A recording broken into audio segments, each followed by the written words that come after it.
Hello and welcome to the Collective Consciousness Podcast. I am your host, Natalia. I am an intuitive tarot reader, psychic medium, Reiki master, and certified life coach. I am here with my beautiful co-host, Talia. Hello, Natalia. Hope that your day is going beautiful. Hello, guys. My name is Talia. I am also a psychic medium and spiritual advisor. You can find my handle at Doors to Healing Intuitive on TikTok, Instagram, and my website. And I am super excited to come on here and start our second episode. How are you today? Yes, I'm super excited too. I'm doing really, really well. How are you doing today? Super good. This full Cancer moon is definitely kicking it into action. Oh my goodness. I know the energy has been so intense, but it's been so relieving and so needed almost at the same time. You know what I mean? Absolutely. Everything is amplified. To the max. Yes. Awesome. So let's start off finding our center. I know that the energy today is chaotic. For whenever the viewers are seeing this video, it's also super helpful to ground and to center. So let's sit with our bodies for a moment. Take a deep breath in all the way to the bottom of our stomach.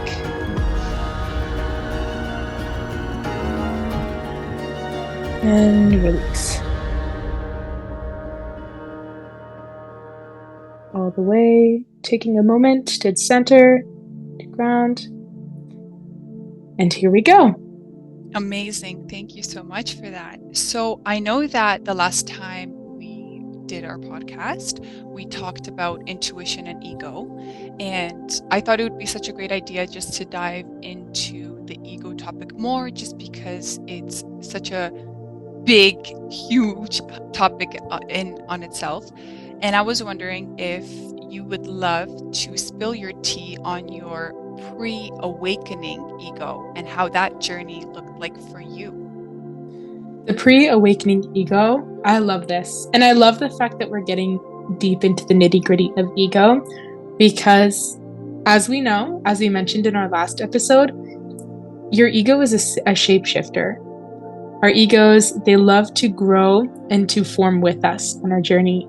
So going back to the start, the way that my ego has impacted me, I feel like it was at its strongest in high school.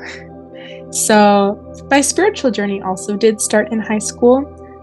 But I would say when you are faced with all of those societal pressures, when you're pushed into society, when you have to worry about fitting in and your grades, and coming from someone who didn't exactly fit in, it was a very difficult process for me.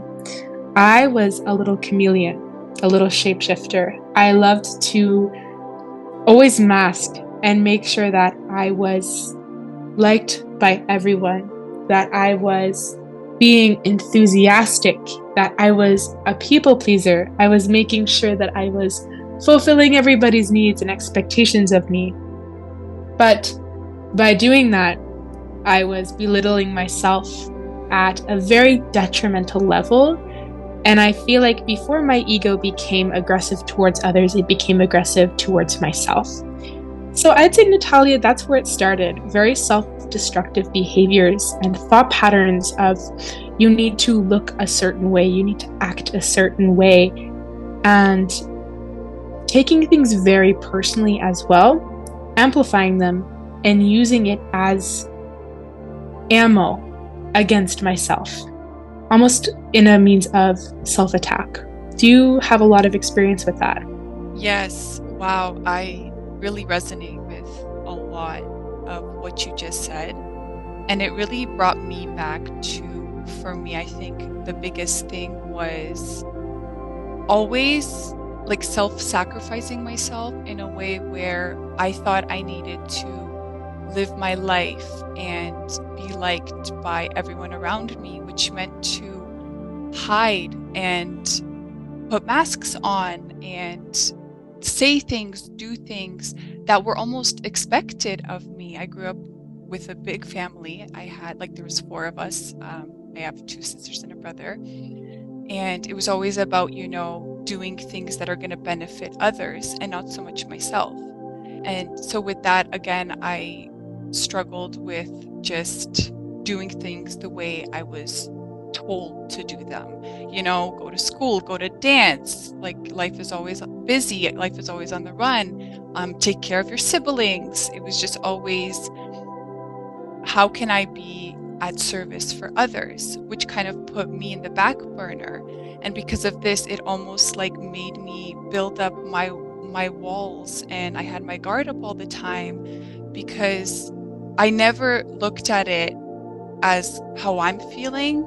It was more like, how is everybody else feeling? And that caused a lot of conflict with me and my ego, because in a sense, I was putting up a happy front, but beneath that smile, I was like angry, I was livid, and I was like this angry child with so much rage. And my mom would always make comments about how I was always so serious, and I had like this serious look on my face, like I was so unhappy. But it was only because I was self-sacrificing me and my needs, and I didn't know that until much later in my life.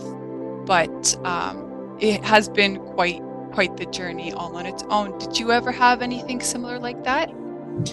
Absolutely. I feel like a lot of misconceptions is that your ego is it is thinking that you are superior or higher than others, of course, but it is also seeing yourself as less than or responsible to or owing of others. And putting yourself down in all of those ways really is still your ego coming up. And when you think you're being selfless, right, the world is telling you be selfless. When you are neglecting your own needs, you are actually not allowing yourself to fill your cup for others at the same time. So I'm noticing, Natalia, all of those things you said, they sound like things that could really manifest into your body. Like stress, headaches, maybe you had a lot of pressure on yourself to look a certain way or to always stay active. How did that affect you in your physical life? Wow, I love that question, because oh boy, did it ever.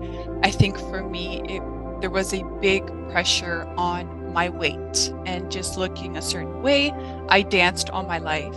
My mom was a dancer, and so she brought us up dancing, and I loved it. But because of that, even just in dance itself, there's so much pressure on, being thin, not eating too much, and like keeping a certain weight so you look good in your costumes, which just adds more and more pressure and stress, especially for, a young girl who is just starting to grow and going through like the hormonal changes and all the different stages in life. So it was definitely something that I dealt with, but I never really talked about, because there was so much shame and so much guilt that I carried with it.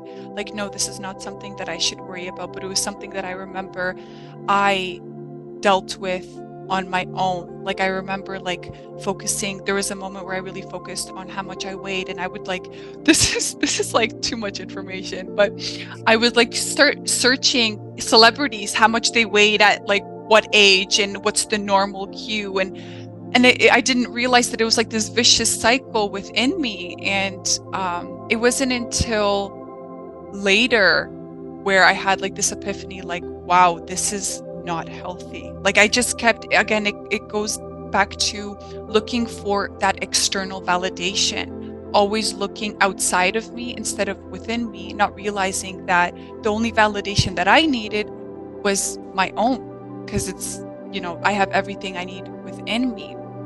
Did you ever have any experiences with that? How did it manifest in your body?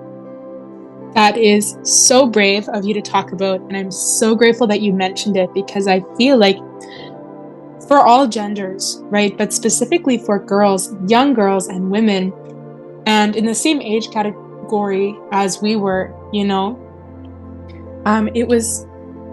there was a lot of pressure to be thin, to look like Victoria's Secret models, to be the beauty standard. And the same way that it manifested into your body, with your body image issues, it manifested into my body as well. Since I was as young as I can remember, I was conscious of my body, right? And I feel like once I got to about grade 9 and grade 10, it was so severe. And this is where the ego comes in, where my mind is telling me, you cannot look like this. You need to eat this much. You need to exercise this much. You need to be this size. I will not love you until you are thin. I will not love you until you've had your glow up. I will not love you until I'm satisfied with the number on the scale. That was the most difficult lesson for me to learn, is understanding that I was damaging myself on such a deep level that lasted years and years, all throughout my teenage years, and that I'm still healing from to this day. So I absolutely understand every aspect of that. And I'm so grateful you touched on it.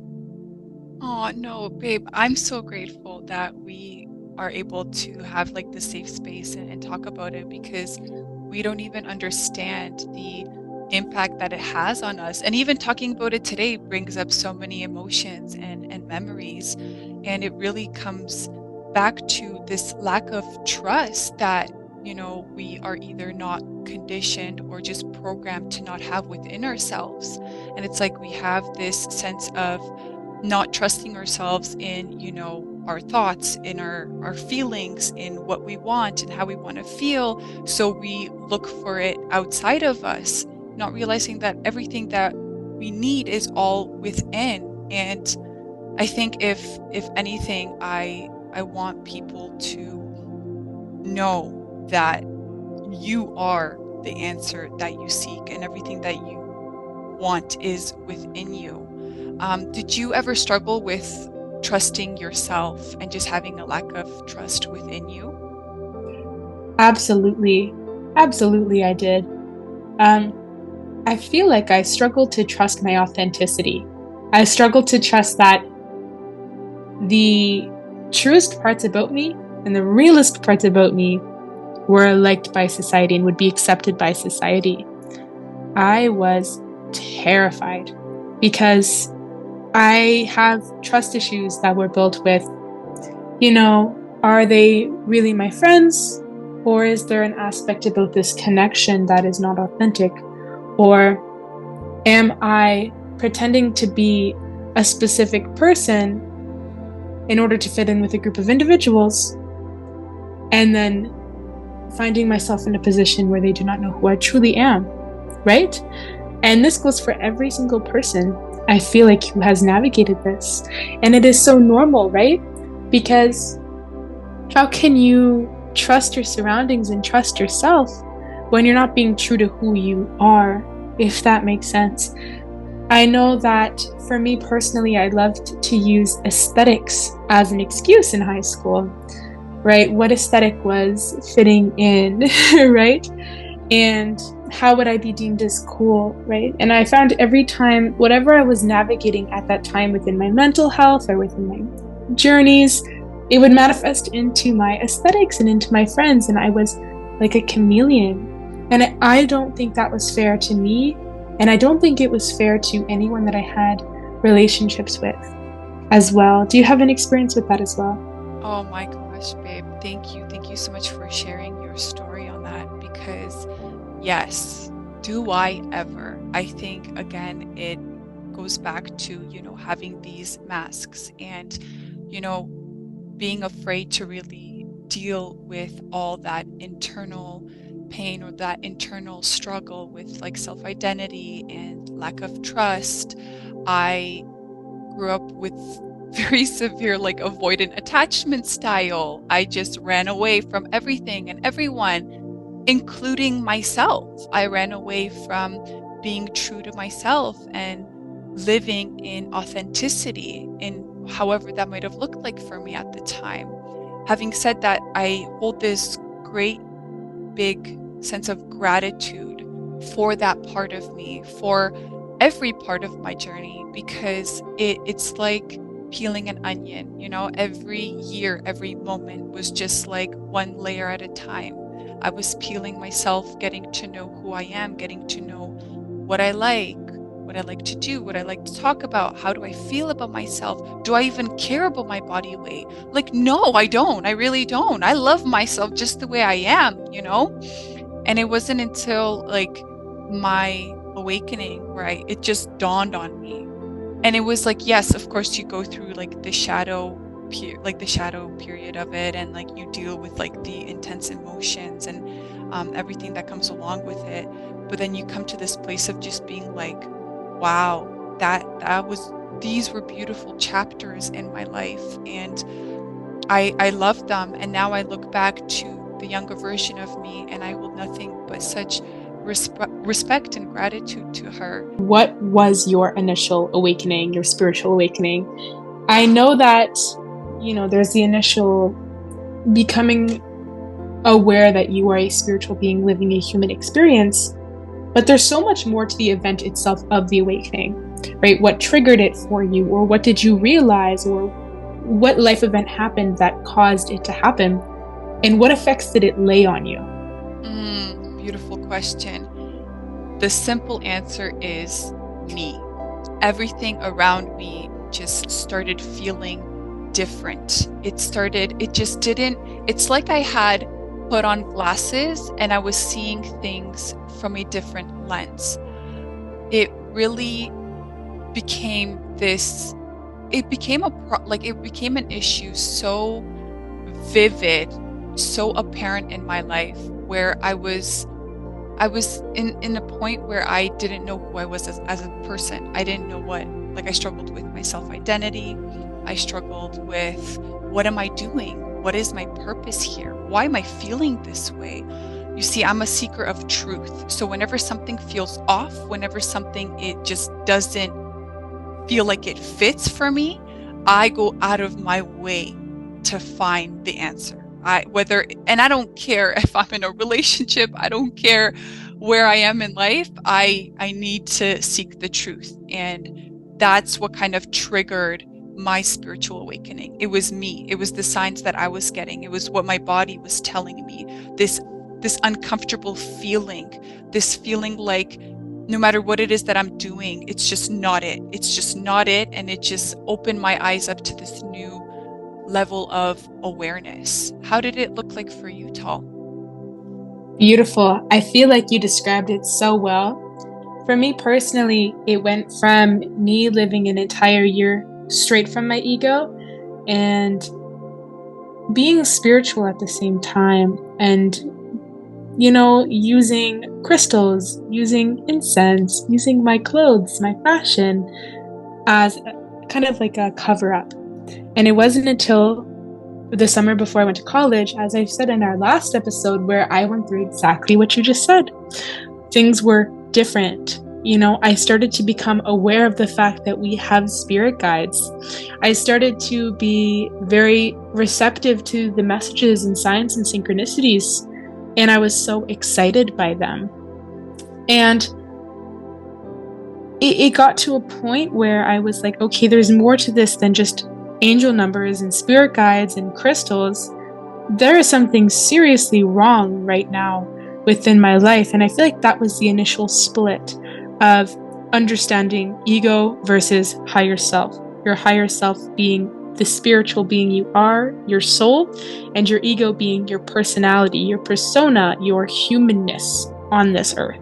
And I feel like that to me was my awakening, was navigating the difference, the split. Yes, beautifully, beautifully said. And it's amazing how before your initial awakening, you have like these pivotal moments, pivotal events in your life where piece by piece, they trigger this like alarm in you. And it gets to the point where this is how it was for me, where you have like these moments where you have these events happening and it triggers one little alarm, and then the next one happens and triggers another alarm, to the point where it gets so big and so wild that you just can't avoid it. And that's what triggers this whole awakening thing, or that's how it looked like for me even. But I love the way you touched on it and how you described like the way it affects your ego, because I don't know about you, but I had no idea what even ego was before my awakening. I didn't pay attention to it. I was just living my life, doing my thing, you know? I had no idea that it was such like a divine tool that I was using on a daily basis. Can you relate to that? Oh, absolutely. Oh my gosh. I went from using my ego to put myself down to having a really solid phase there. My 12th year of high school, my last year of high school, where I had such a buildup of self-loathing and sadness that manifested to anger, which eventually manifested into projection. And I was a good person at heart, but there were so many things that I did, ways that I treated people, ways that I went about social situations that I am not proud of. And noticing how my ego took over in so many situations, you know, of being jealous of people or feeling vindictive, feeling like they need to pay for something, like I need to get revenge.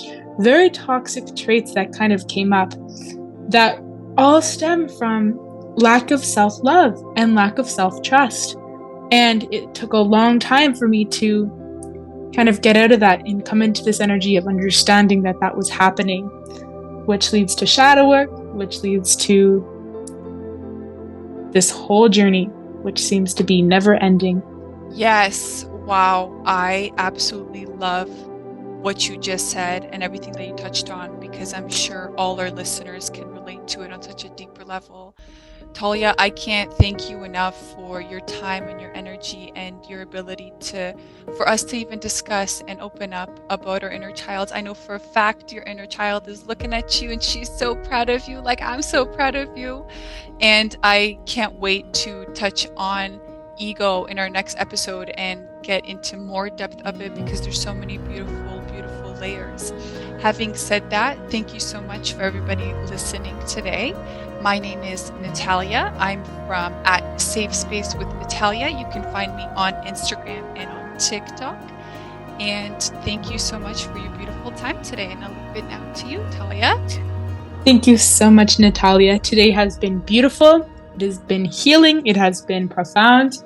And I am so excited to talk to you next time and maybe get in touch with post-awakening ego and the spiritual ego. That is going to be a good episode. So without further ado, you guys can find me at Doors to Healing Intuitive on TikTok, Instagram, and on my website. I am so happy to have you here today, Natalia, and thank you to all the viewers for coming along and joining us on this beautiful journey to authenticity. Without further ado, I will send you guys love, light, and have a beautiful rest of your day. Have a beautiful day, guys.